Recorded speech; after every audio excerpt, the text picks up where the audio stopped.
Les méditations du jour du 15 avril 2026, numéro 32, conçu par Adebayo Kukpaki et présenté par le CB. De qui ce jeune homme est-il fils? Je suis fils de ton serviteur Isaïe, Bethléemite.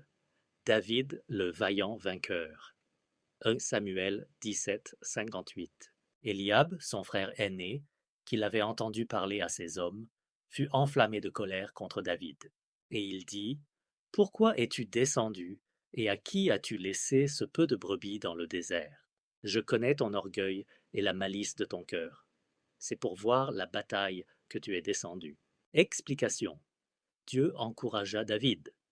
Lorsqu'on s'engage avec foi dans le combat contre l'ennemi, il y a toujours quelqu'un pour nous décourager. Et souvent, cela commence au sein même de notre foyer. Eliab, le frère aîné de David, se mit en colère. Il ridiculisa David. Nous sommes des soldats et toi, tu n'es qu'un jeune berger. Tu es venu voir la bataille. Retourne chez toi, occupe-toi de ton petit troupeau et laisse-nous le combat. Eliab oubliait pourtant la mission de David. Ses frères avaient vu David oint par Samuel, mais ils n'en comprenaient pas la signification spirituelle. Réflexion 1. Lorsqu'on s'engage avec foi, il y a toujours quelqu'un pour nous décourager, surtout chez nos proches. Rappelez-vous des moments de votre vie de croyant. Avez-vous connu des proches qui constituèrent des obstacles pour vous décourager? Les ennemis d'un homme seront ceux de sa propre maison, avait promis Jésus.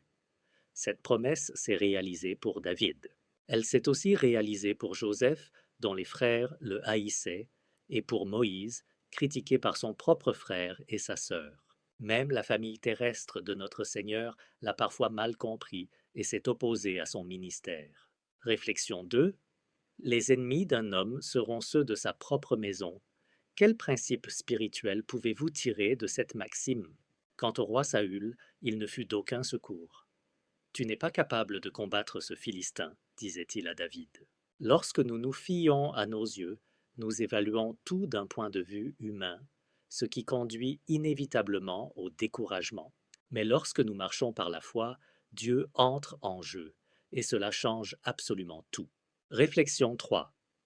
Avez-vous déjà marché par la vue sur certains de vos projets? Quelles en sont les conséquences? David avait tué un lion et un ours.